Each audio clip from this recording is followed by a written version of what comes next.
আসসালামু আলাইকুম, কেমন আছেন সবাই? তো এই যে আমরা তো অনেকটা লং জার্নি করে আসছি। এখানে বিরতি দিচ্ছে একটা হোটেলের সামনে।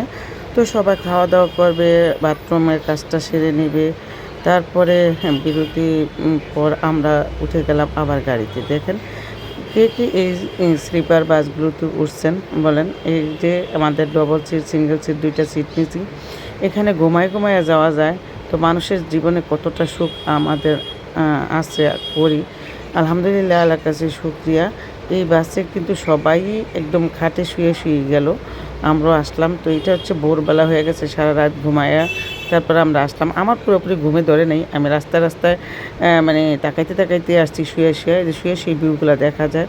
তো আমরা বেনাপোলের উদ্দেশ্যে চলে আসলাম। তো এখানে এই যে বাংলাদেশ বর্ডারে চলে আসলাম। এখান থেকে আমরা বের হয়ে তারপরে আমরা ইন্ডিয়া বর্ডারে যাব। তার জন্য যে মানি চেঞ্জ করতেছি। টাকাগুলো আমরা রুপি করে নিতেছি। তারপরে আমাদের এই টাকাগুলো